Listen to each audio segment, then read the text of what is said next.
dado que a lo mejor, hasta donde veo por acá, no hay como tanta presencia de gente que se dedica a la filología o a la filosofía, que es donde se le aborda más en términos académicos, me gustaría si quieren explorar además del más bien que más que la presentación, pues también una breve exploración del pensamiento y vida de Nietzsche, ¿no? ¿Logran ver mi presentación? Sí. Sí, sí, ya está. Sí.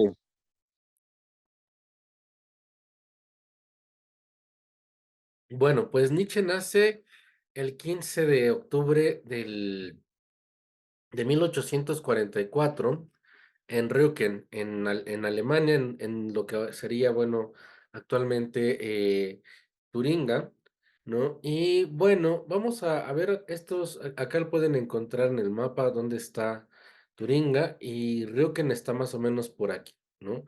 Justamente en el cruce con otros estados, ¿no? Y que bueno, que ahí son Sachsen y Sachsen-Anhalt, creo que sí lo dije bien. La verdad es que tengo mi alemán demasiado oxidado, lo estudié hace 20 años y no los continué, entonces, bueno, hay algunas cosas medio, quizá aparezcan, otras no. Él crece, voy a ir, no sé si les parezca bien que haga una lectura o en todo caso un comentario breve a esto, porque creo que mucho de ello va a ser de utilidad para pensar no solamente el Zaratustra, sino cómo en el Zaratustra se van a ir refractando y apareciendo ideas de su pensamiento filosófico y filológico, que en realidad están bastante conjuntados y se orientan mucho más hacia el filosófico y, eh, y también algunas cosas que están vinculadas a su propia vida.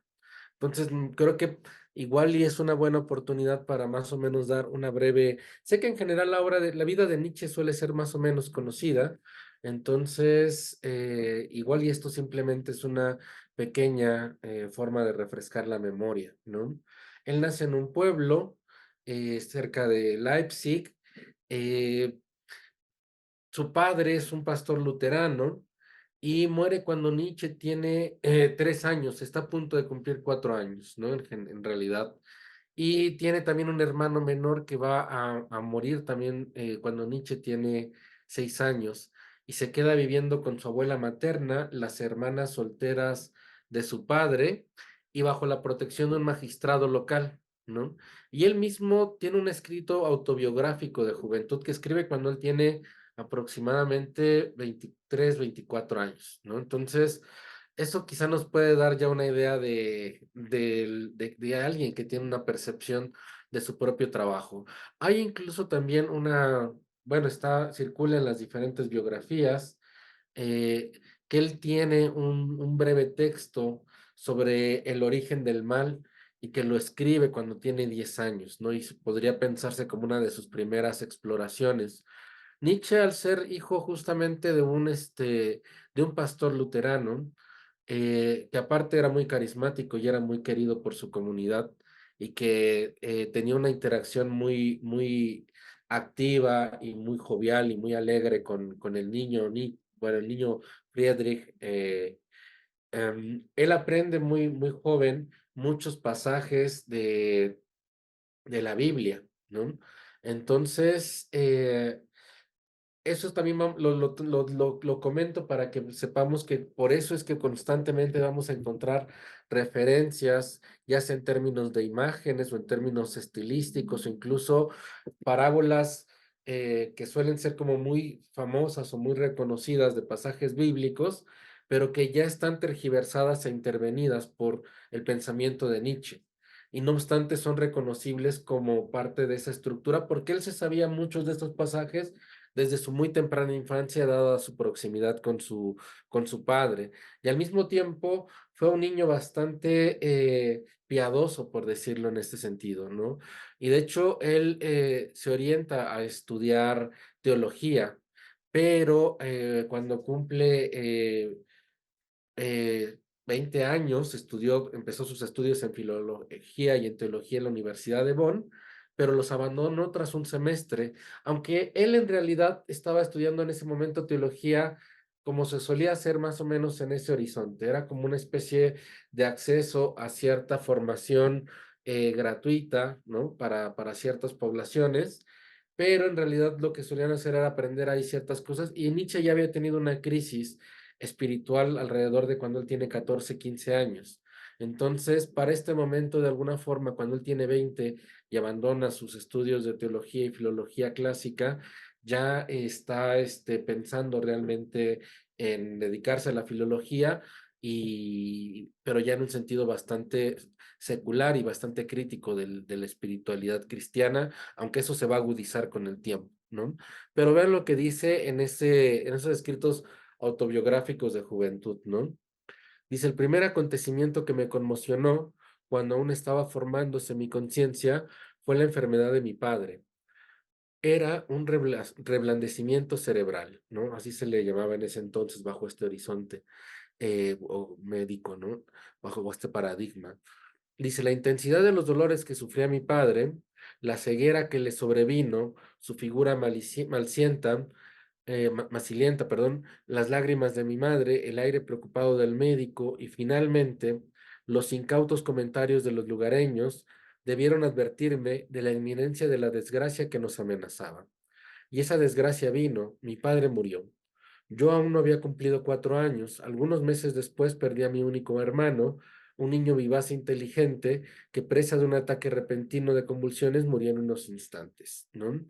Después asiste a estudiar, bueno, esto es cuando todavía es bastante joven, cuando tiene 10 años, al Domgymnasium de Naumburgo, y tras la muerte de su abuela, la familia se puede comprar una casa, ¿no? Ahí es cuando escribe más o menos este tratado filosófico sobre el origen del mal, del cual yo creo que deja ver un poco su espíritu. Quizá no es tanto como que esperemos encontrar ahí teorías novedosas o inusitadas, pero deja ver las inquietudes de su pensamiento, ¿no?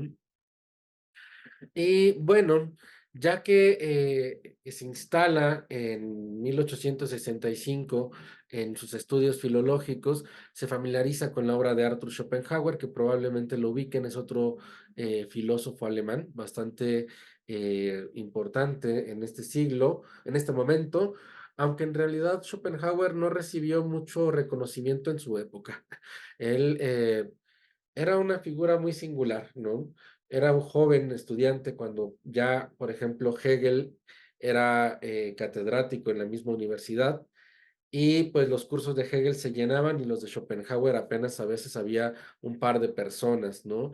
Y solía ser bastante, pues, gruñón. Tuvo algún tipo de correspondencia con Goethe, no sé si lo ubican a este escritor, ¿no? Que es un escritor importantísimo por el Fausto, por el Werther. En general, aparte, tiene estudios sobre la naturaleza y tiene estudios sobre la naturaleza de los colores, ¿no? Tiene una teoría del color. Es una figura muy importante y Schopenhauer le hace unos comentarios muy críticos a su teoría del color. Básicamente se la critica de manera muy agresiva y Goethe ya no le contesta más las cartas, ¿no? Como que de alguna forma de haber dicho, bueno, este joven insolente, ¿quién se cree? ¿No? Aparte, Schopenhauer tenía muy mal carácter, pero tenía una idea del mundo como voluntad, como una fuerza afirmativa, que de alguna forma es una extensión de la divinidad y la representación que de alguna manera tiene que ver justamente con una suerte de representaciones de imágenes, de pensamientos, de productos culturales, y la piensa de alguna forma como herencias por un lado platónicas y por otro lado kantianas, y también con mucha influencia del pensamiento oriental. Pero en general, en esta influencia que tiene Schopenhauer del pensamiento oriental, asume que las pasiones son algo de lo cual hay que alejarse o de lo cual hay que tener cuidado y tratar de modular el interés por la vida, asumiendo que en todo caso la realidad última está en un trasmundo, del cual pues este mundo simplemente es una suerte de efectos, ¿no? O en todo caso de maravillas representacionales, pero no es propiamente la verdad última, ¿no? Entonces, eso impresiona bastante a Nietzsche, sobre todo la idea del mundo como una afirmación de una voluntad divina, ¿no? Que de alguna manera está ahí insistiendo en su ser y extendiéndose en sus potencias, claramente con ciertas influencias en parte de hay un comentario por ahí, dice, si hay un libro de correspondencia de Nietzsche con él, hasta donde yo sé, no, según yo tengo entendido, no hubo como, lo que hay más que nada son comentarios o tesis de Nietzsche sobre en qué medida Schopenhauer puede ser un educador de la cultura, ¿no? De hecho, tiene un texto que se llama Schopenhauer como educador, en el cual hace apología al mismo tiempo que va a hacer algunas críticas. A lo mejor sobre eso vemos, lo voy a comentar un poquitito más adelante, ¿no? Porque Schopenhauer es una de sus influencias intelectuales más importantes cuando él es un joven. Y de hecho, Nietzsche es ¿cómo decirlo?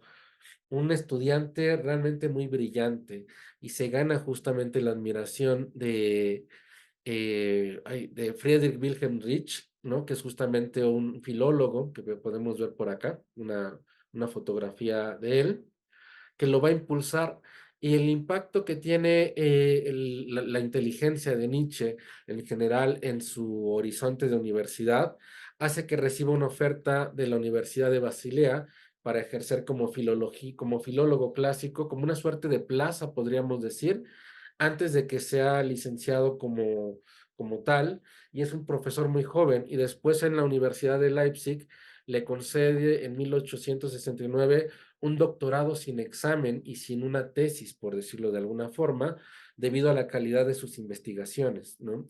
Y aquí Nietzsche tiene 25 años, digamos que es una figura muy prominente, en general la gente suele quedar muy impresionada por su intelecto, por sus altos conocimientos de la poesía griega, de la poesía de la antigüedad en general, y eso es lo que provoca que haya un crecimiento de expectativas alrededor de él y al mismo tiempo se va cocinando un horizonte muy singular, ¿no?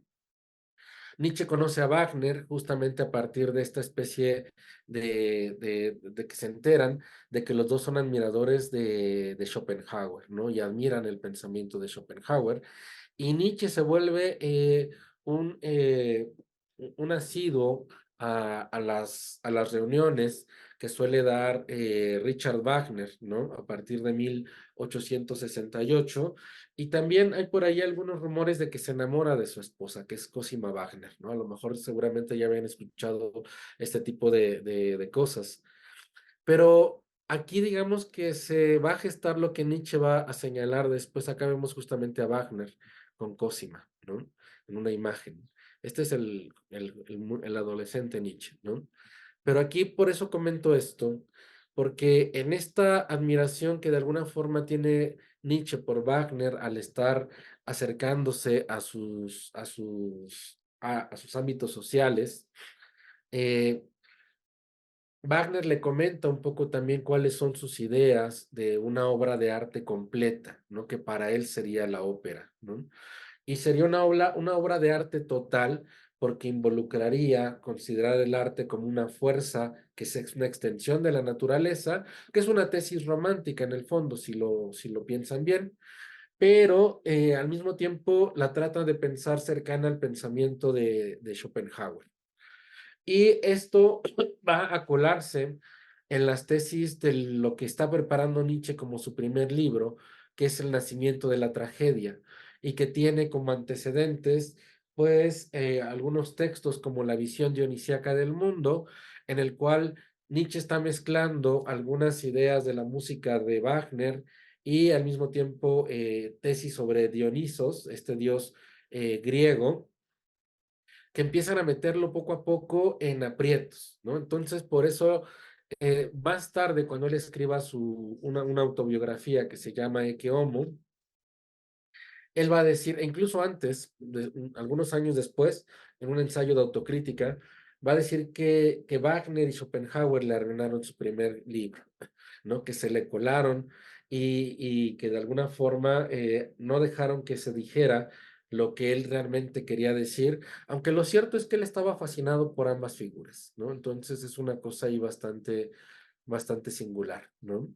Bueno, lo cierto es que cuando él escribe El nacimiento de la tragedia y lo publica en 1872, cuando tiene cerca de 27, 28 años, ya con estos antecedentes de que era una figura muy prominente.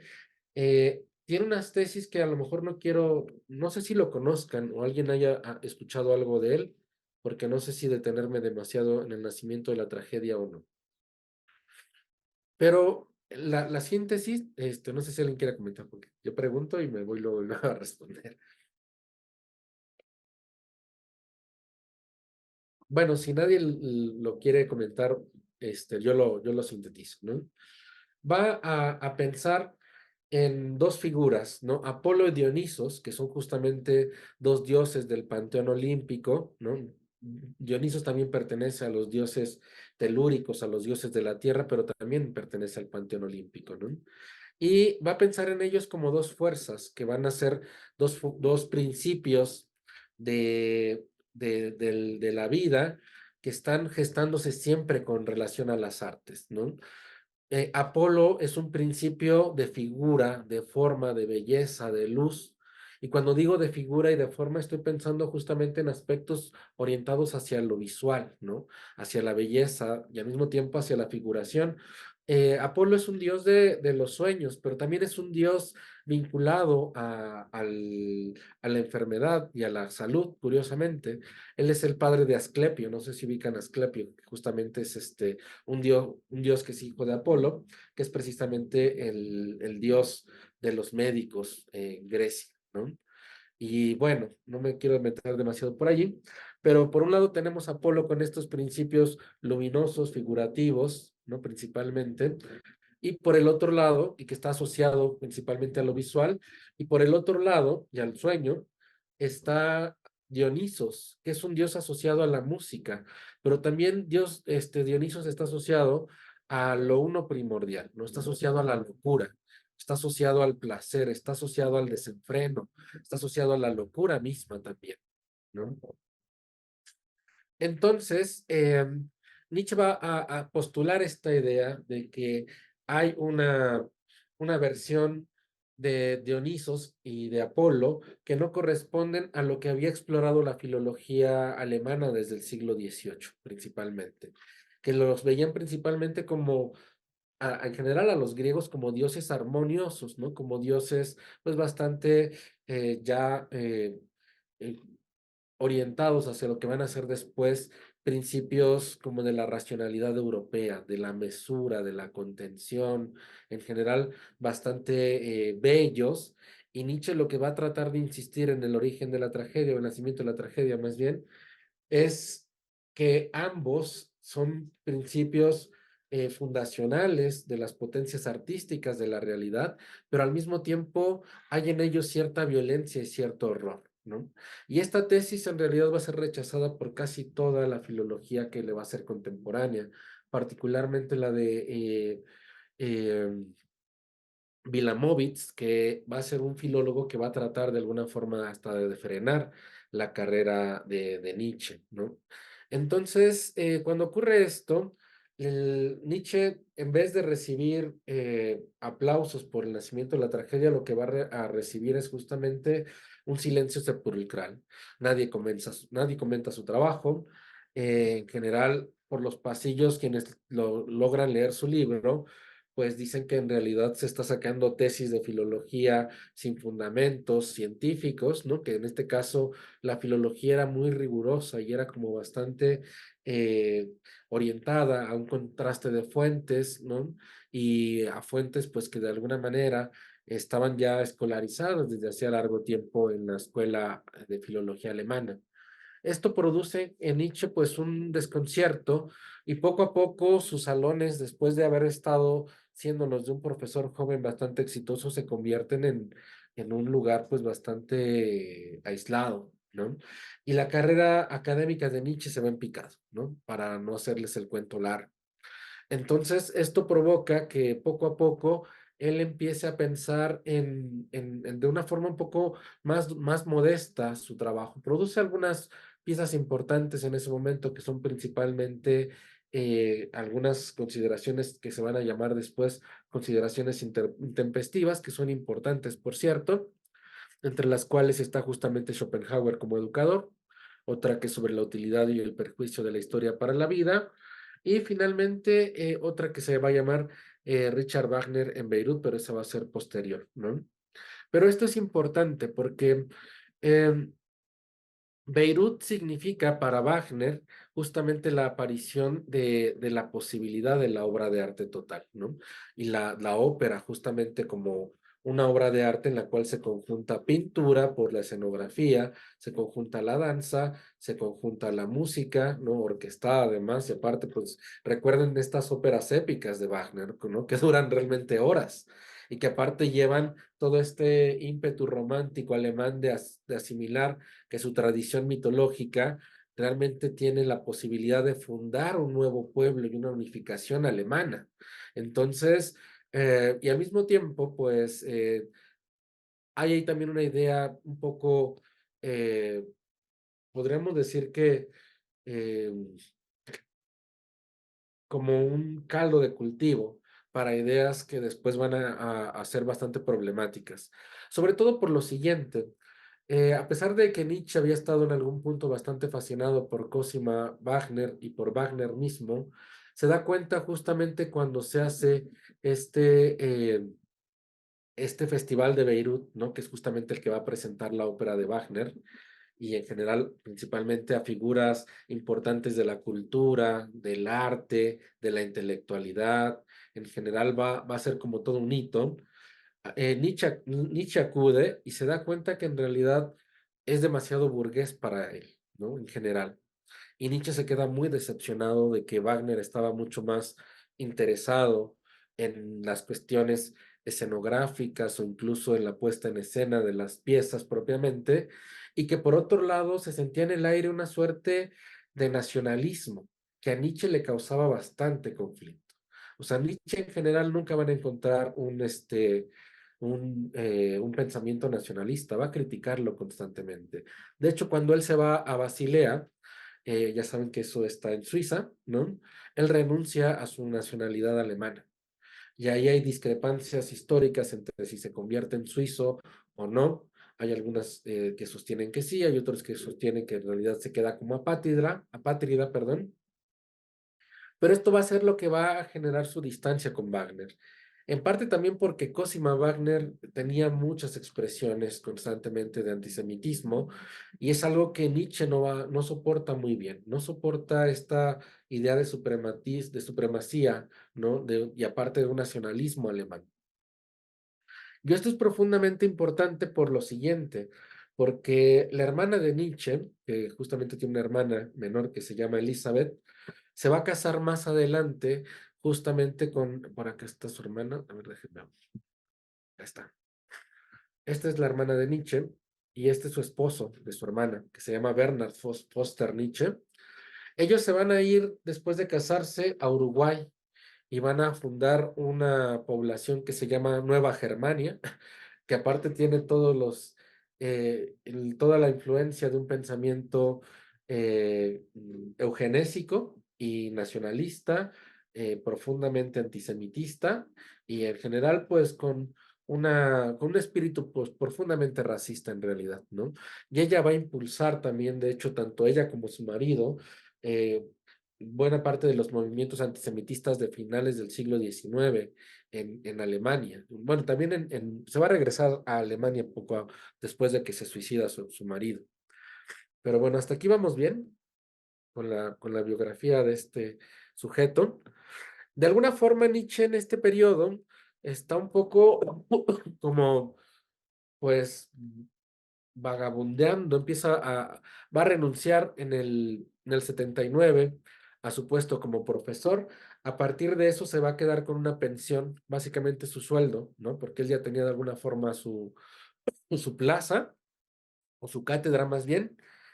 Y de esa pensión o de ese pago que va a recibir por el resto de su vida es de lo que se va a mantener, que en realidad es una cosa bastante modesta. Y como sufre bastante ya de salud, suele tener problemas de visión, suele tener problemas de digestión, suele tener migrañas intensísimas por días que no lo dejan a veces ni leer. Entonces, decide que va a abandonar su cátedra y se va a dedicar a estarse desplazando por diferentes lugares siguiendo el buen clima, que es una cosa muy interesante a pensar, ¿no? porque va a dejarnos ver que esta es una tesis que le va a extraer justamente este otro filósofo que se llama Gilles Deleuze. No sé si lo conocen, pero bueno, si no lo conocen, a lo mejor ya irá apareciendo por acá. Y él habla justamente de la filosofía como un clima del pensamiento. Y de hecho va a decir que quien funda esto es precisamente Nietzsche. Y justamente a partir de las imágenes que va a explorar. Aunque a lo mejor, no sé si todavía no hemos entrado por entero en el Zaratustra, pero recuerdan, si ya lo han leído con anterioridad, que hay todo tipo de imágenes del paisaje en el Zaratustra, ¿no? El mar abierto, o sea, piensen en esta idea del mar abierto, ¿no? O sea, un lugar sin referencias, ¿no? Un lugar en el cual no te puedes parar como si fuera tierra firme y que de alguna forma es un reto a luchar, a pesar de que no hay un horizonte y no hay un lugar fijo para el cual asirse, o incluso la alta montaña o el abismo mismo, ¿no? O sea, son figuras o imágenes del pensamiento que para Deleuze van a ser importantes y que yo creo que si bien Nietzsche no tematiza demasiado sobre ello, aunque sí habla sobre todo en sus cartas de cómo está persiguiendo los climas del sur de Italia o en general los climas del sur de la Europa de los Alpes, ¿no? De Suiza también claramente, incluso de algunas regiones pues que no le maltratan su salud. Y aquí justamente vamos a pensar en Génova, en Rapallo, en Turín, en Niza, ¿no? En Francia, tratando de perseguir este buen clima, ¿no? Y bueno, ahí escribe un par de libros, de hecho, que son importantes, como Aurora, ¿no? Que son reflexiones sobre los prejuicios morales de 1881 y La Gaya Ciencia o La Ciencia Jovial en 1882. Y aquí es donde ya podríamos decir que podríamos encontrar la gestión o propiamente la aparición del Zaratustra en el pensamiento de Nietzsche. Estos textos, Aurora y La Gaya Ciencia, son interesantes por varias razones. Dejan ver que Nietzsche ya está pensando el arte, no solamente en el sentido de las formas tradicionales de comprender las bellas artes, sino que de hecho, justamente desde una perspectiva filosófica, piensa en el arte como una afirmación de la vida y al mismo tiempo piensa en la ciencia como una forma del arte. Son ideas que de alguna manera está explorando por este momento y aquí ocurre una cosa también bastante crucial. Conoce a Lu Andrea Salomé, que es una joven aristócrata rusa que tiene 21 años y que ha tenido problemas de salud y le pide a su madre que la acompañe justamente a Suiza, a que ella pueda estudiar porque es una de las universidades de las pocas universidades de Europa que admiten mujeres, ¿no? Y ella al llegar a Suiza, conoce a Paul Rée, que es un filósofo alemán también, que es como 5 años menor que Nietzsche más o menos, y ellos se vuelven amantes. Y a través de Paul Rée, que era un amigo de Nietzsche, Nietzsche conoce bueno, y a través también de Mawilda von Meisenbuch, Nietzsche conoce a Lou Andrea Salomé. Y Nietzsche queda profundamente cautivado por esta mujer, que era pues una mujer muy inteligente, era una mujer brillante, era una mujer muy audaz, ¿no? Bastante importante. Es una mujer que en realidad no quería subordinarse a los hombres, ¿no? Y que de hecho trató de sostener una idea de vínculos afectivos y de vínculos eróticos libres, porque a pesar de que se casó, ella de alguna manera siguió sosteniendo relaciones con diferentes tipos de hombres, ¿no? Pero hay una cosa muy interesante acá. Paul Rie, que es su amigo, le presenta también, aparte de Mawilda, a Lu Andrea Salomé, y Nietzsche no se da cuenta de que Lu Andrea Salomé y Paul Rie están liados, que son amantes. Y de hecho conviven y pasan juntos un verano. Y es un verano que para Nietzsche es muy importante. Por acá los podemos ver, ¿no?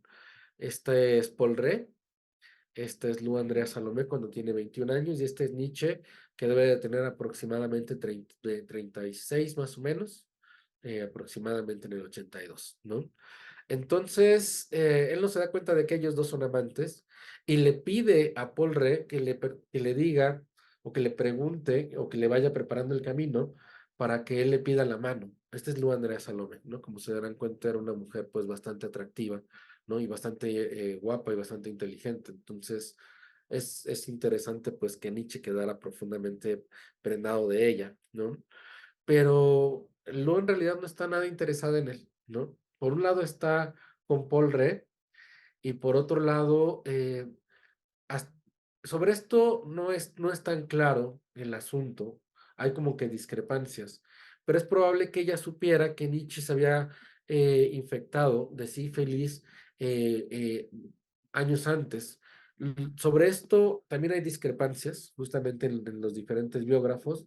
En algunos casos se dice que fue porque lo llevaron sus amigos a un burdel y cuando él era joven, y en otros lugares dicen que Nietzsche se infectó o justamente porque asistió a la guerra, por ejemplo, a cuál, porque siempre se me olvidan ese tipo de detallitos y hay cosas que no me aprendo como tal cual de memoria. Ay, no me acuerdo, aquí está. Bueno, no importa, pero en algún momento Nietzsche asiste a la guerra, pero asiste principalmente como enfermero o en ese tipo de posición. Y se cree que ahí es donde contrae sífilis, ¿no? Y al parecer, Lu Andrea Salomé también sabe que Nietzsche tiene sífilis y no le interesa tampoco por eso, ¿no? Pero tampoco le interesaba de antemano. Lo considera un tipo brillante, lo considera un tipo muy inteligente, pero en realidad no está fascinada por él y tampoco está enamorada de él, ¿no? Y eso lo quiebra de alguna manera, pues, emocionalmente y le significa, pues, una decepción muy fuerte que de hecho incluso le hace pensar en el suicidio y lo hace refugiarse justamente en la escritura del Zaratustra. Esa es una cosa, la primera parte del Zaratustra principalmente, ¿no? Es un asunto ahí, pues, bastante interesante a pensar. Después, unos años después, ya cuando después de que él toma distancia, les deja de hablar a los dos, hace una especie de berrinche ahí, o bueno, no sé si sea berrinche, creo que también es válido, que si él pues tenía estos intereses con ella, o pues no quisiera sentirse, o no se sentía a gusto viendo que ellos estaban juntos, ¿no? Aunque, bueno, en realidad él termina pues bastante mal, ¿no? Después sigue escribiendo el Zaratustra, solo publica en periodos las primeras tres partes. La cuarta parte en realidad no se publica en vida de Nietzsche. Se publica hasta que, bueno, en realidad se publica en vida de Nietzsche, pero cuando Nietzsche ya cayó en la locura, que seguramente es algo que ustedes ya sabían, ¿no? O es algo que está también bastante complicado de pensar. Eh, Después escribe, su hermana regresa, más adelante, ya cuando Nietzsche ya cayó en la locura, y le ayuda a su madre a cuidarlo. Todavía llegó a publicar La genealogía de la moral en 1887, Anticristo y Ecce Homo, ¿no? Que son finalmente las últimas obras que Nietzsche escribe y sobre el acontecimiento en el cual él cae en este estado, hay como también bastantes anécdotas. Se dice que él estaba justamente en una plaza en Turín, ¿no? Y que al ver cómo estaban azotando a un caballo, Nietzsche se lanza a los pies del caballo y le implora al jinete que lo está azotando que ya no lo azote más y después de eso no para de llorar y entra en una crisis de la cual ya nunca va a salir por entero, ¿no? Y a partir de eso lo van a cuidar primero su madre, que lo va incluso a internar con un médico que se llama Otto Biesbanger, que es un médico psiquiatra bastante singular porque él va a ser el padre de Ludwig Biesbanger, no sé si lo conozcan. Ludwig Biesbanger también es un psiquiatra que después, en los años 20 del siglo XX, va a atender a ay, ¿cómo se llama este? Eh, Avi Warburg, que es un historiador de arte muy importante para el siglo XX. Pues bueno, eso sería como una versión como rápida. Nietzsche cae en 1890 en este estado. sobre el cual hay muchas discusiones, ¿no? Por ejemplo, hay quien dice que la locura de Nietzsche era de origen psicogénico, ¿no? O sea, que sus orígenes no eran propiamente una extensión o un efecto secundario de la sífilis, sino que era tal cual producto de afecciones psíquicas. Y por otro lado, hay quien se lo adjudica también a la herencia paterna. Recuerden que su padre muere también bastante joven, cuando Nietzsche pues es prácticamente un niño, y lo que se cree es que esta cosa del reblandecimiento cerebral era más bien una propensión genética a desarrollos de tumores cerebrales. Y es también una de las tesis que se juega alrededor de la enfermedad de Nietzsche, que lo va a tener en este estado pues propiamente infantilizado o de alguna manera eh, a veces cantaba, a veces tocaba el piano, pero no podía sostener conversaciones, o en todo caso eran conversaciones pues bastante sin sentido, y estuvo en ese estado básicamente hasta el 25 de agosto de 1900, ya iniciando el siglo XX, que es cuando fallece, ¿no?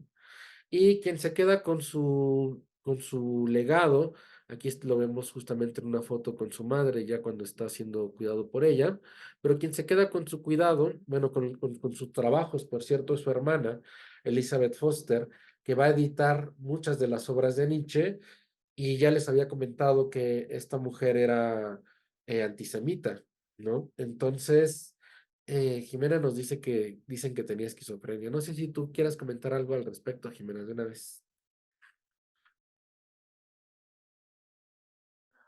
Bueno, es que yo cuando leía en Editorial Porrúa venía justamente el prólogo, en la introducción, que según había varios historiadores que valoraban que en el periodo que escribió Zaratustra, que todo esto había surgido no tanto de lo que usted explica de después, sino de fantasías que él tenía con base a sus conocimientos y que pues eso le inspiró de alguna manera a escribir Zaratustra, esas alucinaciones de la esquizofrenia. Pues lo veo poco probable en realidad. O sea, creo que, porque Nietzsche recuerda y escribe sobre el periodo en el que escribe el Zaratustra. El Zaratustra lo escribe entre el 82 y el 85 principalmente. No es un periodo en el cual todavía está pues bastante bien. Está afectado emocionalmente, ¿no? Por el efecto del rechazo de Lu Andrés Salomé. Pero en general yo nunca había escuchado de un diagnóstico de Nietzsche como esquizofrénico. Y lo veo también un poco probable por los horizontes clínicos de la época, ¿no? Realmente no era un diagnóstico que fuera muy usual. En todo caso, quizá podría haber cabido dentro de la psicosis, pero lo veo todavía bastante lejano de ese horizonte que va a estar más presente un poco después. Y no me quisiera perder demasiado en ello, pero Nietzsche da cuenta de cómo es que escribió el Zaratustra, o sobre todo los primeros, y creo que los podemos ir de una vez para allá, ¿no? Cómo es que lo escribió, y de eso da cuenta en Humano, digo, en Ecce Homo, o cómo se llega a ser lo que se es. Hay un apartado en el cual justamente Nietzsche va a hablar de qué es lo que le significó a él el Zaratustra, y de hecho lo vamos a ver también aquí más adelantito. Bueno, eso era como la versión rápida de su vida. Hay varias biografías, ¿no? Hay muchas, de hecho hay una novela de Irving de Yalom que se llama El día que Nietzsche lloró, que a mí la verdad es que no me gusta mucho, para que se los niego, pero sí me gusta una biografía que tiene de él Rudiger Safransky, y esas se las recomiendo por si la quieren revisar, ¿no? Creo que, y si no la puedo subir o decirle a Carlos que se las haga llegar. Hasta aquí vamos bien, no sé si alguien quiera comentar algo. Estas son algunas de sus obras en un sentido eh, cronológico. Algunas, yo resalté las que a mí me parecen como más relevantes. Nacimiento de la tragedia del 72, Sobre verdad y mentira en sentido extramoral del 73, De la utilidad y los inconvenientes de la historia para la vida del 74, Humano demasiado humano, un libro para espíritus libres, El caminante y su sombra, ¿no? Del 80, La ciencia jovial, de la que hablamos muy rápido hace ratito, Así ya habló Zaratustra, del 83, 84, 85, y Más allá del bien y del mal del 86, La genealogía de la moral del 87, Los ditirambos de Dionisos, que son justamente sus poemas, por cierto, y el Ecce Homo, ¿no? Hay una mano ahí por ahí levantada, Marcelo. Y sí, mi pregunta es si de la obra de Nietzsche, si hay algo que permanece manipulado por, que haya sido manipulado por su hermana y que hoy día ya, o ya está todo limpio, digamos, en ese sentido. Em, en los años 60 hubo una iniciativa por, por de alguna forma trabajar los archivos del archivo Nietzsche y buscar como fuentes más fidedignas, porque obviamente la hermana manipuló buena parte, ¿no?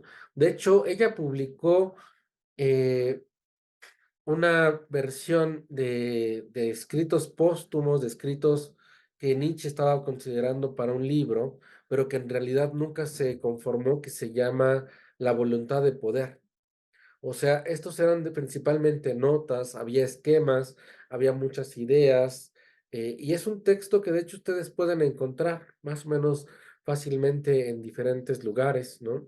En línea, y que tiene ideas que sí coinciden de alguna forma con lo que Nietzsche habría querido publicar, pero al mismo tiempo hay ideas que podríamos pensar simplemente como esbozos. Y muchas de estas ideas, lo cierto es que las obras que se publicaron ya con el poder, o con todo caso con la dirección de la hermana decidía qué cosas quitar, ¿no? Por ejemplo, Más allá del bien y del mal, o incluso la genealogía de la moral, llegan a tener pues aspectos en los cuales llega a hablar de los alemanes o llega a hablar de los judíos, ¿no? Y cuando Nietzsche llega a tener algún tipo de crítica hacia ciertas poblaciones, normalmente la hermana los dejaba. Pero si Nietzsche critica, por ejemplo, a los chinos, o critica a los judíos, o critica a... son algunos de los que recuerdo que hace críticas, no tienen la cantidad de idea de cómo le pegaba más bien a los alemanes y sobre todo a los nacionalistas. Nietzsche tenía un profundo desprecio por el antisemitismo, le parecía vergonzoso, y el nacionalismo más.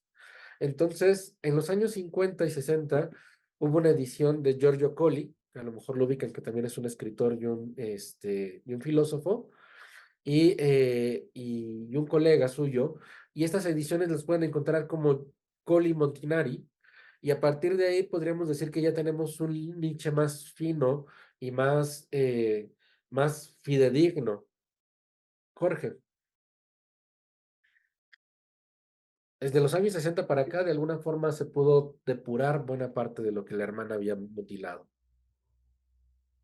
Yo había leído, creo en un par de biografías, pero no me acuerdo ahora el autor, que Nietzsche había dejado de lado el proyecto de la voluntad de poder y quería, digamos que el último proyecto que iba a construir era la transvaloración de los valores y ahí el primer libro del anticristo. No sé de pronto cuál sea tu perspectiva frente a eso, si era ese como el proyecto que iba a emprender y precisamente el anticristo era como una recopilación, como una introducción a esa transvaloración. Eso es justamente lo que está en juego. O sea, Nietzsche solía, ahorita lo vamos a ver, miren, por ejemplo, aquí, esta es una primera versión de lo que él pensó que iba a ser el Zaratustra, que se iba a llamar el eterno retorno de lo idéntico. Y este es un esquema de sus escritos. O sea, y es alguien que está pensando constantemente en cómo organizar sus ideas de cierta forma sistemática, no en un sentido de sistema como se pensaba, por ejemplo, en los inicios de la modernidad filosófica, ¿no? Como Spinoza o como Leibniz, pero sí está pensado sistemáticamente con ciertos fines, ¿no? O sea, con ciertos fines efectistas, literarios, de producción de imágenes. Yo por eso no coincido con esta idea de que el Zaratustra sean simplemente alucinaciones, porque si bien hay imágenes complejas y extrañas, esas imágenes son alegóricas. O sea, y las figuras simbólicas que aparecen ahí tienen un sentido de acuerdo al pensamiento y a la obra filosófica de Nietzsche. Es decir, si aparece un león, si aparece un camello, si aparece un dragón, no tienen el sentido usual de sus símbolos en las culturas populares o en una cultura general. Tienen un sentido que él va a construir de acuerdo a sus propias ideas, ¿no? Entonces, por eso lo señalo en el sentido de que Nietzsche está pensando constantemente en cómo producir sus obras y tiene reformulaciones de ello, ¿no? Y de alguna forma el anticristo sí tiene todavía también muchas de estas ideas o abreva algunas de las ideas del proyecto de la voluntad de poder, pero yo pienso, y esa es mi postura o mi lectura, que en realidad como el anticristo sí lo logró redondear, está mucho más ya orientado hacia hacer ese proyecto hacia la moralidad. Y creo que el otro era un poco más ambicioso. También en ese momento Nietzsche ya tenía muchos problemas de salud. Entonces estaba pensando todo el tiempo en cómo economizar las formas. O sea, por economía me refiero a cómo poder afinar un proyecto sin que le requiera tanto esfuerzo, sobre todo tanto dolor. Solía a veces, cuando tenía oportunidad, dictarle a la gente, ¿no? Porque él de hecho ni siquiera veía bien, estaba más ciego que un topo, el pobre, ¿no? Y luego aparte vivía en condiciones muy precarias ya en los últimos periodos de su vida. A veces no tenía pues muchas velas para tener pues una iluminación gigantesca, ¿no? Entonces escribía con muy poca luz, se pasaba 2 o 3 días en cama, comiendo apenas pues un poco de frutas, ¿no? Y frutas que no le molestaran el estómago, no tomaba vino jamás, no comía grasas, no comía, bueno, carne rara vez. O sea que es un tipo muy, muy singular, que sabe que cuando tiene un periodo de salud, lo va a utilizar para escribir sus ideas y para pulirlas. Por eso vamos a encontrar muchas versiones de cuáles son sus proyectos. Por ahí un comentario. Entiendo. Gracias. Y sí, de hecho, el pensamiento de Nietzsche, Jimena nos dice que también se basa en imágenes de la Edad Media. Recupera imágenes de muchas tradiciones culturales, pero todas son intervenidas. Eso me parece muy importante a señalar, ¿no? No trabaja con símbolos atrincherados, como que estos símbolos él los reinventa, o los reformula, o los rearticula.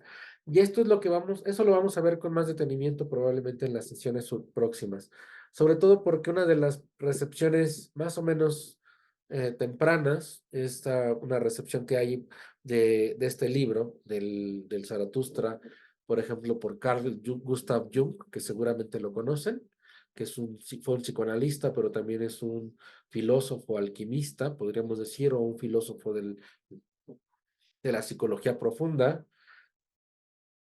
Él tiene una lectura del Zaratustra que se lleva a cabo en varios seminarios, si no me equivoco, es como desde el 33 hasta el 36, algo así, lo veremos con detalle más adelante.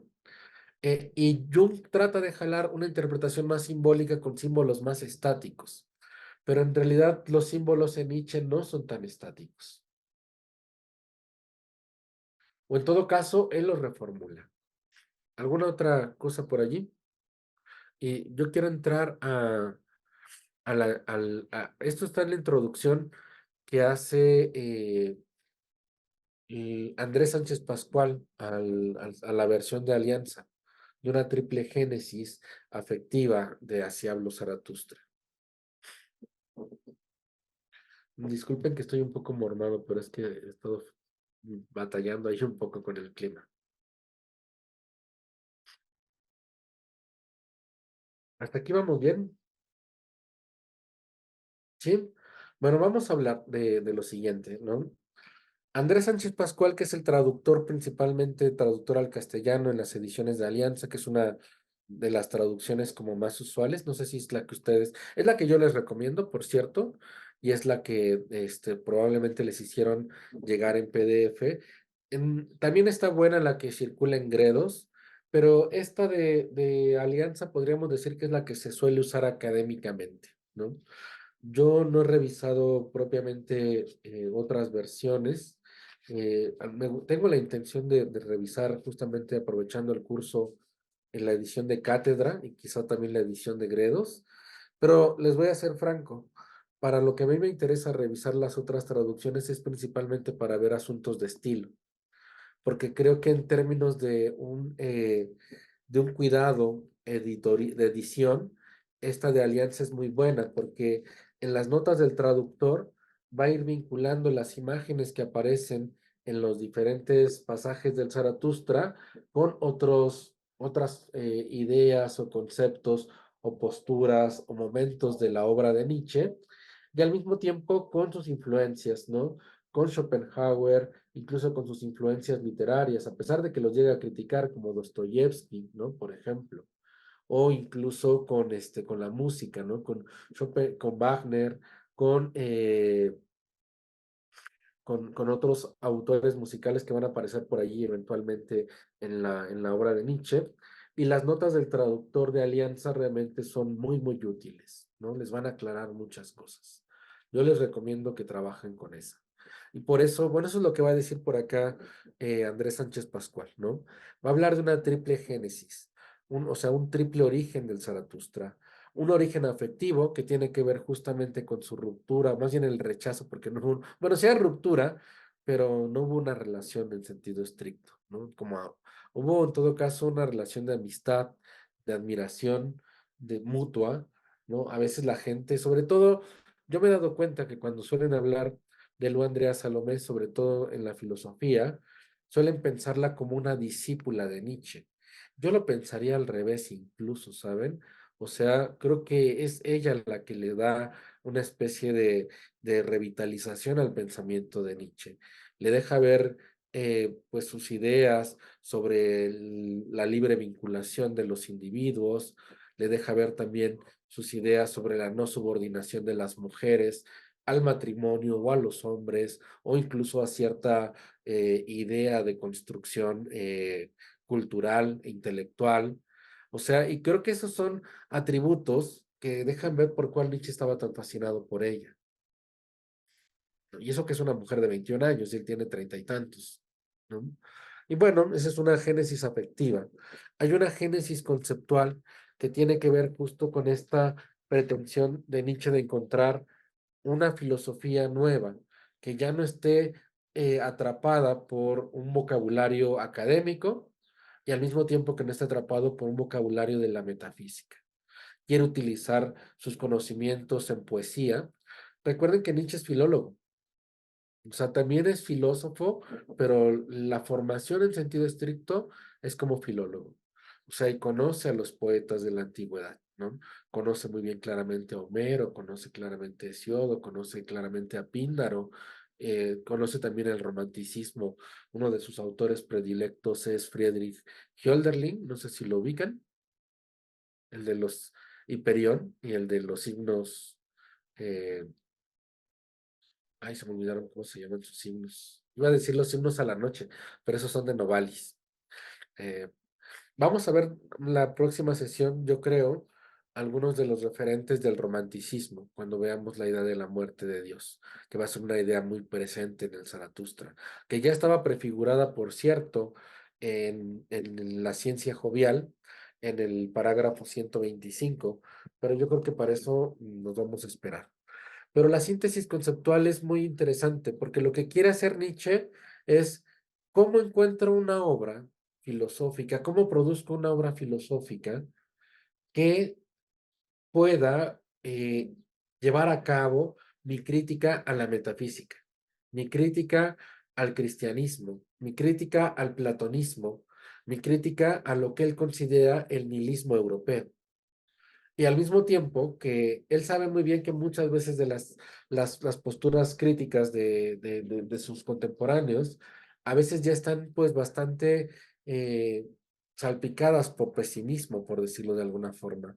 Él mismo se deja ver en su ensayo de autocrítica que él en su juventud estaba bastante afectado por este pesimismo schopenhaueriano Y lo que quiere encontrar justamente a través de la poesía, a través de un lenguaje simbólico, a través de un lenguaje alegórico, a través de una narrativa que tiene como en todo caso una emulación a caballo entre las escrituras cristianas, en todo caso los textos bíblicos, y al mismo tiempo textos épicos de la antigüedad, ¿no? Y utilizar la figura de Zaratustra por diferentes razones que vamos a ver un poquito más adelante, ¿no? Pero Zaratustra es ante todo una figura que él va a rescatar y que la va a obligar a tener una trayectoria de, de decenas de acontecimientos con la intención de que pueda redimir un mal que le introdujo en el mundo, ¿no? Que vamos a ver un poquito más adelante. Entonces, la situación, creo que ya eso no se los había comentado, en los años 80, Nietzsche acaba de renunciar a su clase, está en Génova, donde va a estar una temporada, pero miren, va a escribirle a Peter Gast, que es uno de sus discípulos, es un discípulo que él tuvo, que vamos a encontrar por acá su imagen. Déjame, acá está. Fue su alumno. En realidad no se llamaba Peter Gast, se llama Johann Heinrich Koselitz, es un filósofo, filólogo, pero Nietzsche le dice de cariño Peter Gast, ¿no? Y le va a decir que no tiene estufa en ese momento, ¿no? Entonces, para que tengan una idea de la precariedad en la que suele estar en los años 80, ¿no? Y pasa los días y las noches, pues en realidad, pues con sus padecimientos de salud, pero ya tiene la intención bueno, ya va a escribir todavía Aurora y la ciencia jovial, pero vean la descripción que va a hacer Peter Gas después de haberlo encontrado, ¿no? Dice, se retira a su habitación, mezquina, pobre, fría. La mesa está colmada de papeles, notas, escritos, pruebas, pero ni una flor ni un adorno. Algún libro y apenas y muy raras veces alguna carta. Allá en un rincón, un pesado cofre de madera, toda su fortuna, dos camisas, un traje, libros y manuscritos.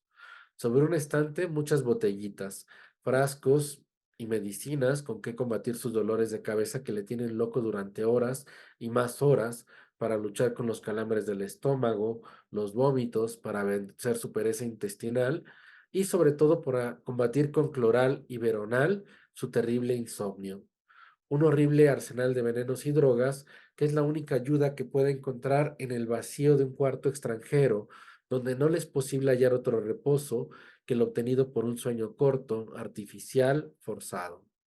Envuelta en una capa y en una bufanda de lana, pues la chimenea hace humo, pero no da calor. Con sus dedos atéridos, sus gruesos lentes tocando casi el papel, o sea, pegadito ahí a la mesa, escribe rápidamente durante horas enteras palabras que sus mismos ojos luego no pueden descifrar. Durante horas está ya sentado escribiendo hasta que sus ojos le arden y le lagrimean. Una de las pocas felicidades de su vida es que alguien, apiadado de él, se ofrezca para escribir un rato para ayudarle. Si hace buen día, el eterno solitario sale a dar un paseo. Siempre solo con sus pensamientos. Nadie le saluda jamás. Nadie le para jamás.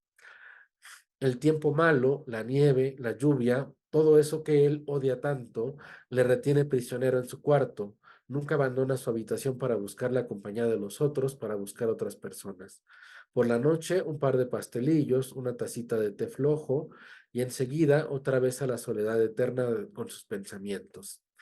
Horas enteras en vela junto a la lámpara malcienta y humosa, sin que sus nervios siempre tensos se aflojen de cansancio.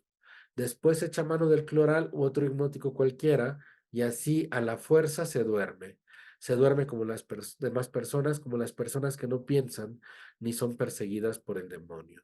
Este es un retrato que le hace justamente Edvard Munch, que seguramente ustedes lo conocen porque es un pintor famoso. Él pintó esta pintura del Grito, pero esta es una pintura póstuma que de hecho Munch le hace en 1906 a cargo del empresario Ernest Thiel y por sugerencia de su hermana Elizabeth Foster Nietzsche, que sabe que la figura de su hermano sigue creciendo, ¿no? Entonces es un retrato que pues trata de plasmarle en esa soledad en la cual él estaba sumido cuando hacía su producción filosófica. Vamos a ver ahora lo que él mismo dice de su Zaratustra, ¿no? En Ecce Homo. Dice, voy a contar la historia del Zaratustra. La concepción fundamental de la obra es el pensamiento del eterno retorno, esa fórmula suprema de afirmación a que se puede llegar en absoluto. Es de agosto del año de 1881. Se encuentra anotado en una hoja al cuyo final está escrito a 6000 pies más allá del hombre y del tiempo.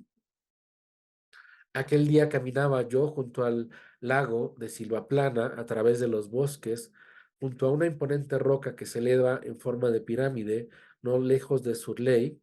Me detuve. Entonces vino ese pensamiento, ¿no? Es lo que va a decir en el Ecce Homo. Y vean, aquí hay una formulación de lo que sería justamente el primer plan de Zaratustra. Es un esbozo de esta idea del eterno retorno. No sé si ustedes han escuchado algo sobre esta formulación.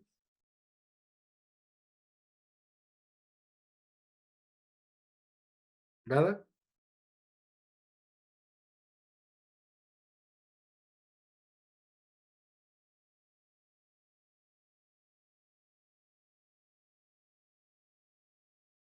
Denme un segundo en lo que prendo mi luz. ¿Se ve bien todavía? Creo que sí, ¿verdad? Sí, Bueno, yo quería que alguien comentara también para descansar un poco la voz y tampoco agobiarles tanto, pero a ver, César nos comenta acá, sí, en la Gaia Ciencia creo que es donde formula ya escrito lo del eterno retorno. En la Gaia Ciencia podríamos encontrar muchas de las ideas que van a aparecer en las primeras dos partes del Zaratustra, principalmente. No sé si quieras extenderlo o comentarla, César.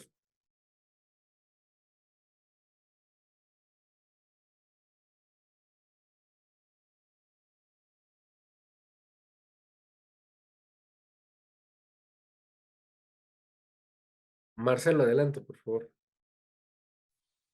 sí. Bueno, no, yo voy a comentar algo que quizá no está muy fundado lo que voy a opinar con alguna cosa que, pero en el inicio de la comentaba que habían ciertas cosas en Schopenhauer de temas orientales, no sé, al parecer. Esto del eterno retorno no tiene que ver con ese tema que en las religiones orientales también se da mucho de que hay, no es como en en las religiones más cristianas, en donde, bueno, se dice, bueno, una persona nace y después muere, ¿no? Sin embargo, en otras religiones hay este tema más de, de otros conceptos, digamos, que pudiera haberse tomado de ahí alguna idea, ¿no? Muchas gracias, Marcelo. Ahorita lo comento. Es un gran aporte porque hay mucha gente que también lo vincula, pero me gustaría mientras escuchar a César y después de César vinculo las dos participaciones. Gracias. Bueno, más que nada, yo, bueno, en la guía de ciencia, yo veo que, yo leí más que nada esta primera formulación del terror de torno. Luego ya en lo que es el Zaratustra, lo que le iba y lo que entendí, una de las grandes conclusiones de la idea del terror de torno es esa ruptura con la idea ultramundana ¿cómo se llama? Del cristianismo, del mundo después de la muerte. Y como Nietzsche, al plantear el terror de torno, no es que no solo niegue esa visión religiosa que imperaba en su tiempo, sino que lo transforma a un sentido más humano de la tierra, de cómo, como explica también la guía de ciencia, lo que importa en estas ediciones es, bueno, aumenta, es una edición nosotros, tomarla como si fuésemos a repetir esa edición para siempre, sin una esperanza ultramontana, sino todo en este mundo. También cómo regresa a ese visión del tiempo anterior al cristianismo, como por ejemplo en varias tesis de los eh, presocráticos que pensaban en el tiempo como una forma más redonda, que empezaba y realmente nunca terminaba, sino que volvía a empezar. Eso era lo que yo quería. Muchas gracias, César. Vamos a empezar. Has dado muy buenas pistas, pero empiezo por lo que dice Marcelo. En realidad, no tiene tanto que ver con una perspectiva oriental en el sentido de la proximidad que tiene, por ejemplo, Schopenhauer con ciertas ideas de budismo, ¿no? No va tanto por allí o con ciertas ideas de la reencarnación, que es a lo mejor una asociación que podría estar allí, porque Nietzsche no está en muy buenos términos con el budismo. No creo yo, por cierto, o en general hay como una especie de consenso de que Nietzsche no tiene una idea muy fina ni muy profunda del budismo, pero sí tiene ideas generales de qué consiste. Y estas ideas le llegan además, pues, edulcoradas por la filosofía de Schopenhauer, en la cual la renuncia a las pasiones involucra también no aferrarse a emociones, a intereses, a deseos porque todos ellos causan el dolor que involucra la pérdida de estar sometidos a este mundo de la contingencia, de la finitud, en el que las cosas tarde o temprano van a sucumbir a su desaparición. Y él asume, bueno, Nietzsche asume que tanto Schopenhauer como el budismo son posiciones nihilistas. ¿Qué significa para él en ese sentido nihilista? Que tienen una voluntad orientada hacia la nada. O sea, es una voluntad de ser, es una voluntad incluso de no existir. Y es algo que él ya había más o menos explorado el nacimiento de la tragedia. Y el nacimiento de día lo piensa principalmente en contraste a las potencias dionisíacas. Entonces, Dios que es desgarrado en su nacimiento, pero que a pesar de que es desgarrado en su nacimiento y a pesar de que conoce la muerte, los abismos del ser, está este precioso libro de Carl Kerenyi que les recomiendo mucho que se llama Dionisos, raíz de la vida indestructible. Recuerden que Dionisos es el dios de la vid, ¿no? De la planta de la cual se extrae el vino, ¿no? De la cual se extraen más bien las uvas con las cuales se hace el vino. Y la vid en el periodo de invierno parece casi completamente morir. O sea, y después con la primavera es una planta que de alguna forma podríamos decir que renace. Entonces es un gran símbolo, por un lado, para el renacimiento y para la experiencia de la muerte, pero al mismo tiempo eh, es un producto, el vino, es festivo, hace que la comunidad se convierta en una sola y violenta. Piensen en las Ménades. Recuerdan que las Ménades son justamente las seguidoras de la tragedia de Eurípides, ¿no? Si no me equivoco. Eh, y lo que hacen las vacantes o las Ménades es seguir a Dionisos, que va de alguna forma encabezando su propia festejo, montando panteras, ¿no? Dionisos es un dios que llega de Oriente, que llega de Persia al mundo griego, y ahí podríamos decir que se domestica un poco, pero al mismo tiempo introduce toda esta visión dionisíaca del mundo al mundo griego, ¿no? Un mundo en el cual las mujeres, en este éxtasis dionisíaco, se alimentan de niños recién nacidos, ¿no? Y hacen brotar con sus bastones del suelo, pues tal cual fuentes de miel y fuentes de leche, y generan a su alrededor, pues un horizonte de vitalidad, pero una vitalidad que es desbordante y por otro lado también aterrorizadora, ¿no? Entonces, Nietzsche prefiere todo esto, o sea, una visión dionisíaca del mundo, un mundo en guerra, pero que sea una guerra festiva, a la renuncia que se puede asimilar con el pensamiento oriental y que de hecho él en algún momento va a decir una frase, pues, mm, fuerte, ¿no? Va a decir eh, que en general Schopenhauer forma parte de estos despreciadores del cuerpo y forma parte de estos predicadores de la muerte, a los cuales vamos a encontrar justo en la primera parte del Zaratustra, ¿no? Que van a estar diciendo, esta vida del cuerpo y de las pasiones no es la vida del mundo real. O sea, el mundo real está más allá, ¿no?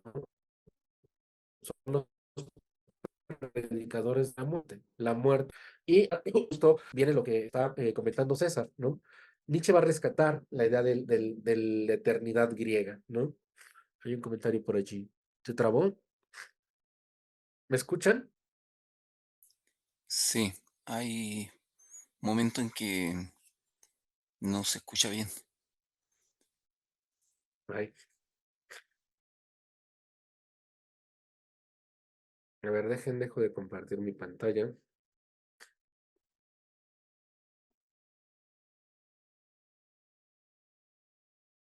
¿Ahorita me escuchan bien? Sí, Sí, Había como una especie de, ¿cómo se llama? De retraso. No, todavía. se trabó un poco, pero ya ahorita ya se estabilizó. Ah, como robot. Ah, luego me sale lo robótico. Aparece el robot en mí. Ahorita me escuchan ya mejor. Yo estaba ya bien emocionado está hablando bien. de las Ménades. Sí, A todo robótico. Bueno, les decía que justamente lo que traía a colación César es muy importante también, ¿no? Nietzsche va a rescatar de sus conocimientos de la cultura griega justamente algo que va a romper la idea de la temporalidad del cristianismo. El cristianismo, o sobre todo como tal y como Nietzsche lo suele ver, es un pensamiento creacionista, ¿no? O sea, que involucra una temporalidad que está proyectada al infinito, ¿no? Como una recta que sí tiene un origen, el de la creación, pero que por otro lado está lanzado hacia la caída del hombre y que por otro lado va a tener un fin. O sea, es una recta que tiene un principio y va a tener un fin. Y frente a esa temporalidad que podría ser justamente la de una mitología semita o la de una mitología cristiana, porque finalmente el fin involucra pues el fin de todos los tiempos, ¿no? Involucra el día del juicio, involucra la venida del Mesías, ¿no? En general. Y eso involucra una perspectiva, pues que a Nietzsche en general le parece que se puede parecer también a la de la historia, ¿no? Eso lo va a explorar mucho mejor después, por ejemplo, Walter Benjamin, ¿no? Pero no nos metamos en eso todavía, ¿no? Pero en general es una estructura mesiánica y lineal y progresista, que a él en general no le interesa por entero, porque se da cuenta Nietzsche que en general la ciencia es un nuevo paradigma de subordinación de la voluntad de los individuos o en general de la vida. Y él considera que hay dos perspectivas mínimas para la ciencia. Una que de alguna forma está ahí haciendo al hombre moderno una vida cada vez más cómoda, cada vez más segura, en la cual cada cual pues tiene su casita, tiene su matrimonio, tiene su propiedad, y lo va a decir en el Zaratustra tal cual, ¿no? O sea, el mundo se hace pequeño y todo mundo tiene exactamente los mismos deseos, ¿no? Y cree que la ciencia de alguna forma es compinche de esta. Es una crítica que también le hace al marxismo, por cierto, ¿no? O sea, se ha vuelto pequeño y se ha vuelto igual. Es una cosa que va a criticarle al mundo moderno y la ciencia de alguna forma participa de ese progreso social, ¿no? Pero hay otra idea de ciencia que explora sobre todo en la ciencia jovial, la ciencia como eh, una forma de arte de la naturaleza, al igual que el arte mismo, es decir, como una especie de capricho, que no es algo que esté explorando la verdad, sino formas creativas de construir el mundo. Pero en general no es como la ciencia dominante que él está viendo en su época. Creo que ahora a lo mejor ya hay más posibilidad para encontrar la ciencia en ese sentido, ¿no? Como un ámbito de creación y de producción, de afirmación, pero no necesariamente una búsqueda de la verdad. A lo mejor más adelante me detengo más en ello, pero Nietzsche va a criticar la idea de verdad de la tradición filosófica. Y le interesa, en contraste a este tiempo progresivo de la historia y este tiempo progresivo también del cristianismo, la idea del tiempo cíclico, ¿no? Justamente este tiempo que es el tiempo de las cosas que regresan, ¿no? Hay varias interpretaciones del eterno retorno. Una de las más comunes suele ser justamente la de que las cosas están girando en una especie de rueda de los tiempos, ¿no? Y así como aparecen hoy y sucumben mañana, podrán aparecer después. O sea, y que de alguna forma las cosas que ya fueron van a volver a existir. Esa se puede interpretar en varios sentidos, en sentidos alegóricos o en sentidos muy literales, que suelen ser los que a mí me parece que son los menos favorecedores. Pero incluso en ese sentido literal, donde las cosas, el universo volvería a pasar todo exactamente lo mismo, supongamos que esa interpretación fuera literal y científica, no es propiamente la que le interesa más a Nietzsche. Le interesa mucho más la otra, la de que las cosas están en una suerte de circularidad. Pero hay otra interpretación del eterno retorno también. Sobre la de la circularidad, ahorita regreso porque a mí es la que más me gusta y la que más me interesa. Pero esta también está aquí en el esbozo. Voy a regresar a ver si no se traba. Vean, la asimilación de los errores fundamentales. Esta idea va a estar vinculada a una idea que Nietzsche lleva explorado con anterioridad, había aparecido de alguna manera en, en algunas partes del nacimiento de la tragedia, que es, la vida no es algo que se tenga que justificar porque la queremos conocer. La vida no se tiene que justificar de antemano, pero si tuviera que justificarse, la vida sería algo que hay que querer llevar a cabo. O sea, la vida es algo que hay que desear llevar a cabo como una forma de arte, podríamos decirlo. Y por otro lado, hay esta idea antigua del amor fati, ¿no? Que es ama tu destino. Y en ese amor al destino quiere decir que vas a amar la vida que has llevado. Esto se puede confundir fácilmente con una perspectiva de resignación, pero no es lo que está pensando Nietzsche por entero. Nietzsche asume que estamos constituidas, pues por las vivencias que hemos tenido, ¿no? Y que de alguna forma en esas vivencias se juega la singularidad de nuestra existencia. Si las cosas no hubieran sido tal y como son, tal y como fueron, nosotros no seríamos las personas que somos. Si quisiéramos editar nuestra vida así como de, ay, me encanta mi vida, pero ojalá no se me hubiera muerto mi abuelita cuando yo tenía 5 años, ¿no? Ojalá no me hubiera dejado mi novio cuando yo tenía 18. Ojalá no hubiera existido esta guerra. O sea, Nietzsche piensa que si se está pensando de esta perspectiva, de tratar de que la vida sea simplemente lo menos doloroso, algo que no involucre conflictos, algo que no involucre desafíos, ya estamos poniendo ciertos criterios de selección y que en realidad estamos buscando razones para rechazar la vida. Y en esta idea de amor al destino, del amor fati, tendríamos que afirmar que nuestra vida, querríamos nuestra alegría, porque nuestra alegría está hecha y entramada también con todo lo otro que nos ha acontecido. O sea, eh, sería una forma de afirmar, como lo está pensando aquí, la asimilación de los errores fundamentales. O sea, amar tu destino significa que vas a amar esa alegría que tuviste, porque a lo mejor aunque por esa alegría hayas tenido que sufrir antes o después para poder realizarla, esa alegría redime todo sufrimiento. La perspectiva que tiene Nietzsche de la vida es vitalista, o sea, es afirmativa, es productiva, es creadora de sentido. Y aparte también tiene una perspectiva que puede ser trágica, pero no es trágica melodramática.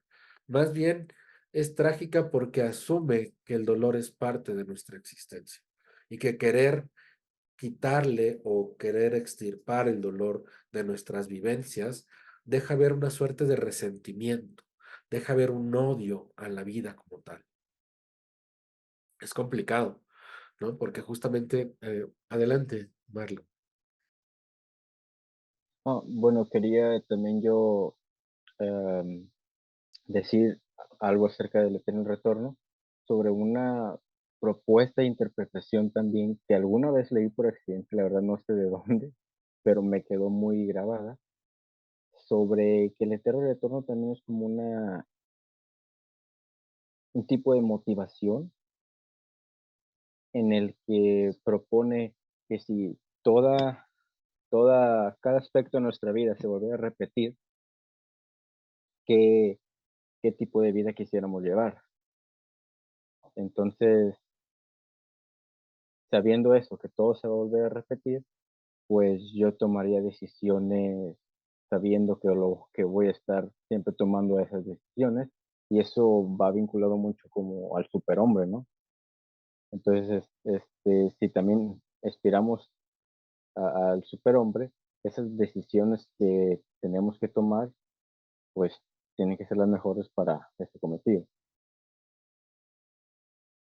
Has hecho un No, excelente engarce justo de estas dos ideas, porque justo de la exploración del amor fati, hacia donde se dirige Nietzsche es hacia eso. Vive tu vida de tal forma que vayas a reafirmar cada cosa que decidas, ¿no? Y al mismo tiempo, eso va a producir justamente una idea de una vivencia afirmativa, pero también eso, ¿no? El no querer editar nuestra vida como si fuera una cosa que podemos quitarle el dolor para que pues tengamos una vivencia pues más mindfulness, ¿no? Podríamos hasta decir.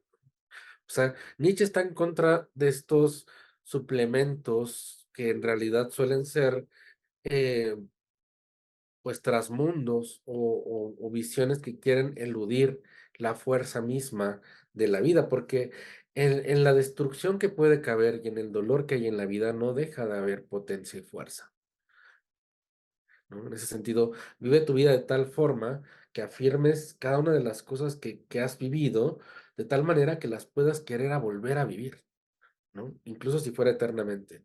Adelante, Mauricio, Marcelo, perdón. Ay, Y sí, justo se, se me produjo una interrupción a mí, parece.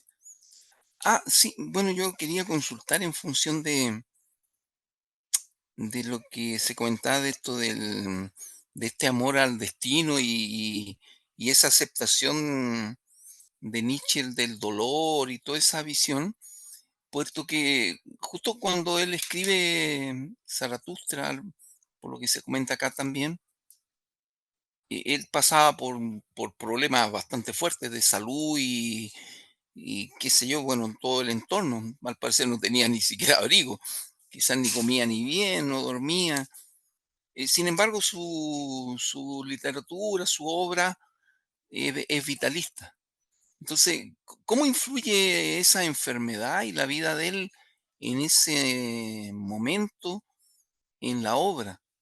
O sea, porque en el fondo, a veces siempre me recuerdo que en el curso anterior yo he tomado bueno, estaba viendo Heidegger y siempre ahí como que a Heidegger tampoco le interesaba que hablaran de su vida y su obra como que se apartaba de su vida.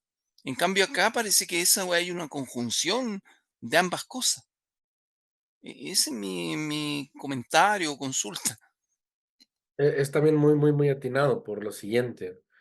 Nietzsche sabe por un lado que su vida como tal no va a aparecer por completo, o sea, como fielmente en su obra, que puede haber como conexiones, que hay partes en las cuales se mezclan y se confunden, pero tiene una idea muy clara de que su vida participa de su producción filosófica. Y una de ellas es, de hecho, esto que comentaba justamente al inicio de la sesión, ¿no? Justamente con las presentaciones. Em, Está esta idea antigua del mundo griego de que la filosofía misma es una producción de una salud. O sea, nosotros ya vivimos mucho más con un paradigma de la enfermedad, ¿no? Como algo estrictamente negativo, como algo eh, necesariamente que hay que resolver sintomáticamente y que atacarla desde su raíz, pero en general Nietzsche está pensando también eh, la enfermedad como parte de la vida, como algo que puede potenciar incluso nuestro disfrute de la salud, ¿no? Y de hecho creo que por eso él llega a atesorar tanto la salud, pero sabe que también que la salud es una producción que no es solamente del cuerpo, también depende de un estado de pensamiento. Y con esto no quiero que se vaya a confundir con una cosa como de coaching o como de algo, eh, no sé, como algo que nos quiera tratar bonito, ¿no? En realidad es casi un poco lo contrario. O sea, producir un pensamiento vital no va a pensar la idea de salud como equilibrio, la piensa más bien la producción de la salud como un exceso de vitalidad, aunque a veces en medio de ello involucre todos estos conflictos, ¿no?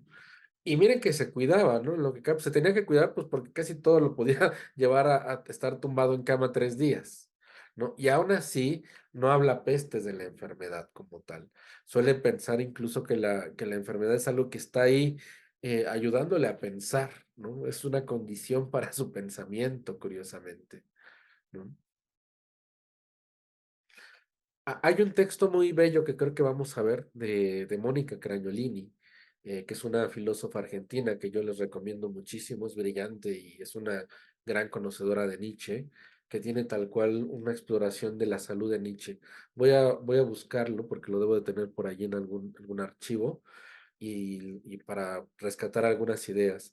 Porque no, esto no lo vamos a despachar de una sola vez, pero en general Nietzsche piensa la filosofía como una producción de salud que no coincide con la idea de la medicina de su época ni con la de la nuestra, que son distintas, pero sí con cómo mejorar un estado de cosas para que la vida afirme aquello que le produce una, un exceso, una exuberancia, una reafirmación, un vínculo, una creación de un mejor estado de cosas, ¿no? Pero, y eso no quita que quiten los errores, ¿no? Los errores están ahí asimilados, las pasiones también, ¿no? Sus conflictos, los dolores, e incluso es cierto saber que renuncia, va a ponerlo aquí en su eh, esbozo primigenio de lo que sería después el Zaratustra. Eso está vinculado claramente solamente con el eterno retorno, retorno va a estar ahí también en sus varias formulaciones. Les decía que otra de esas formulaciones es justamente la de la vida que está dando las vueltas, el mundo que está haciendo mundo, por decirlo de alguna manera, ¿no? Y para el mundo antiguo era muy claro, o sea, estamos en una primavera, viene el verano, viene el otoño, viene el invierno, vuelve la primavera, ¿no? Los animales crecen, se reproducen, viven, son casados, mueren, pero sus hijos llevan a cabo también esta misma vitalidad, ¿no? Nosotros en nuestra vida cotidiana hacemos un poco las mismas cosas, cambiamos a lo mejor algo ligeramente de nuestros hábitos, pero el mundo es algo que está regresando constantemente. De ahí se va a extraer mucho de lo que Deleuze va a rescatar de la idea de repetición. O sea, y también frente a estas otras ideas salvíficas, ¿no? De que la filosofía te va a salvar porque te va a ofrecer otro mundo. En realidad, la filosofía de Nietzsche te ofrece esa vida en la cual de alguna forma ya estás. O sea, ahí te quiere llevar a reafirmarla, ¿no? No te quiere decir propiamente que la vida está en otro lugar, en el trasmundo, en el más allá, o incluso cuando yo me supere y ya sea un hombre exitoso, y entonces, no, o sea, el mundo es esto que regresa en lo que somos. Y que me gusta, porque para Nietzsche está vinculado con algo que va a aparecer constantemente en el Zaratustra, que es el sentido de la tierra. Es toda una imagen complicada. Pero el sentido de la tierra justamente es la resistencia al trasmundo. Y el trasmundo no tiene que ser solamente el más allá, ¿eh? O sea, ese trasmundo también puede ser el éxito del capitalismo, por ejemplo. Nietzsche creo que no lo está pensando, no está en una crítica socialista ni comunista, nada cercano a ello, pero no coincide con los ideales de la modernidad en general. O sea, y sabe que esta cosa del progreso sigue siendo una especie de más allá secular para las masas y tampoco creen eso por entero. Creen la vida del aquí, en esta vida que está retornando a nosotros, que es donde se afirma de alguna forma el amor fati y que es también donde de alguna manera van a incidir las decisiones que para que podamos vivir la vida y afirmarla una y otra vez si tuviéramos que decidir volverla a vivir, ¿no? Con esta idea que traía justamente Marlowe. Entonces, por ahí va. Y de hecho, hay una cosa interesante, porque no lo piensa, la idea de voluntad de Nietzsche es profundamente problemática. Lo vamos a ver poco a poco. Si bien Nietzsche no está haciendo contribuciones al psicoanálisis como tal, porque ni se entera que existe, todavía no existe cuando Nietzsche queda mal. El psicoanálisis aparece en el 95, por decirlo de alguna forma. Nietzsche, como los románticos, saben que hay algo que está oculto al sujeto y que hay algo en el sujeto que no es propiamente la subjetividad de la racionalidad moderna y que ahí hay una potencia que decide mucho más sobre la vida. O sea, y lo pongo en estos términos porque podríamos decir que Nietzsche sabe que el sujeto es un efecto de algo más. O sea, el sujeto es la máscara de la voluntad. Y esa voluntad está en el cuerpo, esa voluntad está en el deseo, y esa voluntad está en muchos lugares, pero eso también tiene que ver con que el sujeto es un poco inocente, el sujeto es una cosa que le ocurre a la vida. O sea, y la vida, el sujeto es la máscara de la vida, por decirlo de alguna manera, ¿no? Por eso va a hablar de eso, ¿no? Del inocente, el individuo como experimento, un aligeramiento, rebajamiento, debilitación de la vida, pero también va a pensar justamente en este último punto, en el 5, centro de gravedad. El nuevo centro de gravedad, el eterno retorno del idéntico, importancia infinita de nuestro saber, de nuestro errar, de nuestros hábitos y modos de vivir para todo lo venidero. ¿Qué hacemos con el resto de nuestra vida? Nosotros los que hemos pasado su mayor parte en la más esencial ignorancia. Nos dedicaremos a enseñar esta doctrina. Es el medio más eficaz para asimilarla a nosotros mismos, nuestra especie de felicidad como maestros de la más grande doctrina. Y eso es lo que escribe como esbozo del Zaratustra en el 81, ¿no? Y bueno, va a decir un poco más sobre su génesis conceptual.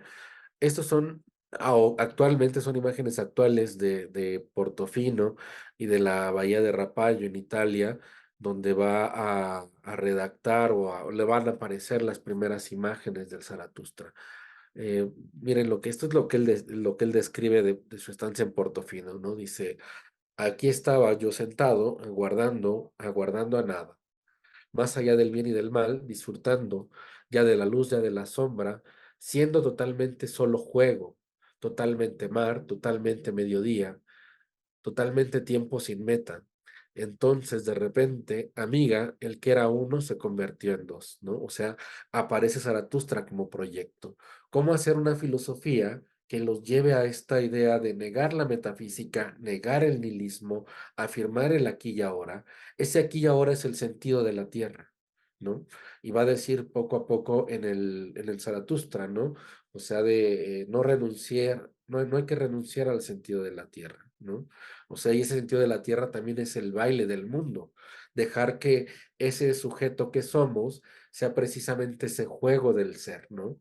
Y para eso va a retomar esta idea del niño griego, del niño divino, que es Aion.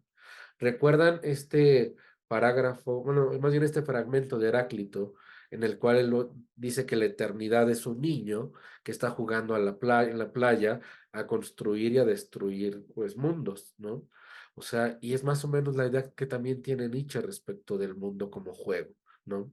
Donde de alguna forma lo que somos nosotros es la plasticidad de esa fuerza que se está ejecutando y actualizando y revitalizando en una serie infinita de muertes, pero en una serie infinita también de vidas. Más o menos por ahí va.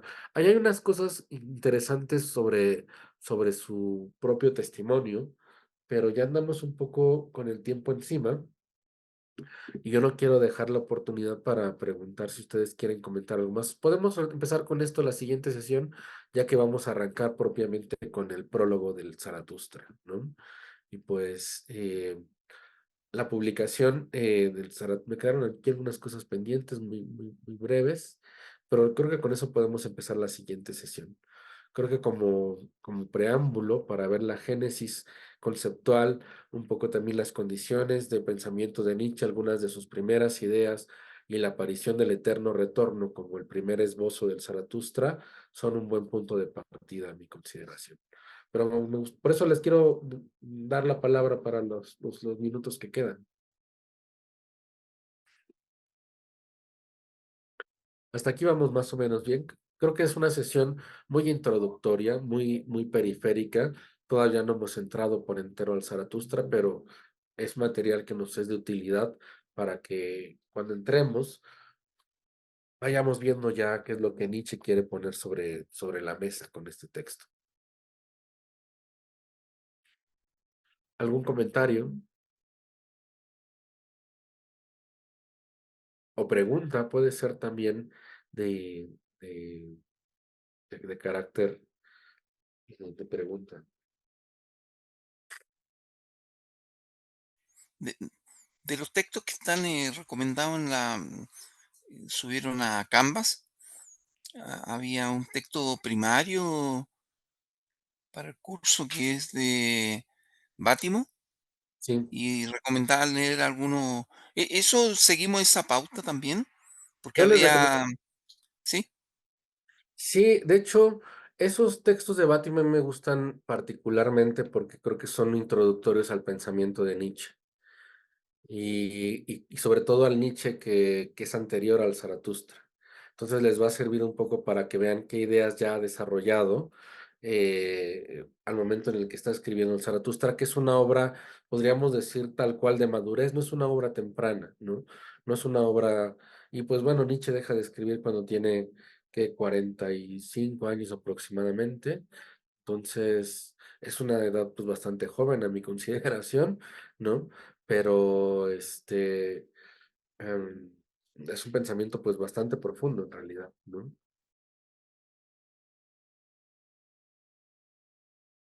Sí, el de Bátimo se los recomiendo mucho.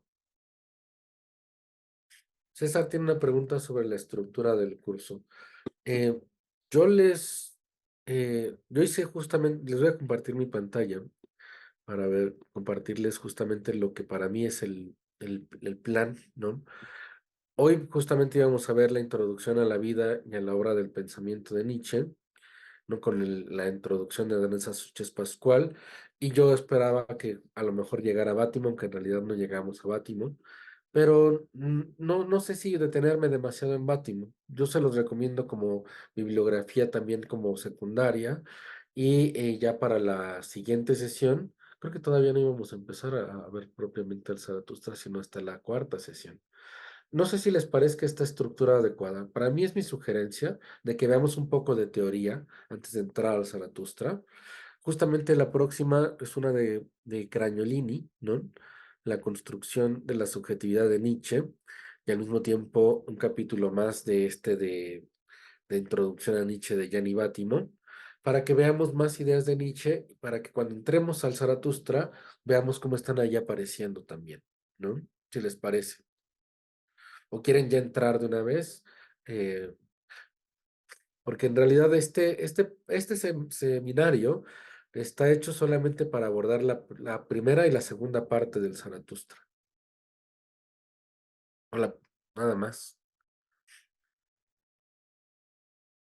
O sea, para irlos leyendo con detenimiento, ¿no? Para que cuando estemos ya en el Zaratustra veamos así tal cual pasajes específicos, ¿no? Y partes de esos pasajes y leamos las partes de manera muy cuidadosa. Adelante, Jorge. Hola, a mí sí me parece muy bien la estructura del curso. Sin embargo, me queda como la duda, como vamos a ver solamente la primera y segunda parte del Zaratustra, después se va a volver a continuar con el restante del libro. Sí, sí, sí, sí. La idea es que esto tenga una continuación en la cual terminemos de ver el Zaratustra en la parte 3 y 4 en el siguiente. Y es que verlo más lento, digo, verlo más rápido, a veces hace que no nos detengamos en las partes específicas. Y creo que si lo podemos ver así, porque hay algunos de los pasajes que de verdad son muy ricos. Uno se puede quedar ahí a discutir uno u otro por lo menos unos 20 minutos, media hora. Y en general están hechos para que veamos como 3 o 4 por sesión ya que entremos a ellos. A lo mejor sí, si con esto avanzamos rápido en la parte teórica, mi idea es que sea como una introducción teórica también. Quizá podríamos adelantar el acceso al Zaratustra tal cual, a lo mejor a la tercera sesión. Quizá podríamos ver cómo avanzamos, ¿no? Pero para la próxima sesión vamos a ver justamente a Bátimo y a Mónica Crañolini, ¿no? La constitución de la subjetividad en Nietzsche. No sé si tienen este documento, según yo, pues podrían tenerlo. No sé si quieran que se los haga llegar o si tienen otro.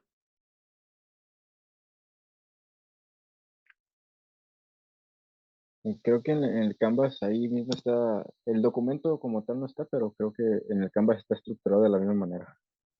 Ok. Pues ese es como el plan de trabajo, ¿no? También para no entrar tan en frío, porque si no, hay una cosa interesante y creo que ya con eso podríamos ir cerrando. Zaratustra se puede leer sin recurrir en sentido estricto al pensamiento de Nietzsche. O sea, se puede leer, por decirlo de alguna forma, eh, a lo silvestre, ¿no? O sea, lo agarro y lo leo y a ver para lo que me dé, para eso sirve también. Pero también se puede acompasar tanto con el trabajo filosófico de Nietzsche como con las relaciones y referencias al cristianismo, al judaísmo, a la literatura griega, a la filosofía alemana, o sea, como una lectura de diferentes niveles, ¿no?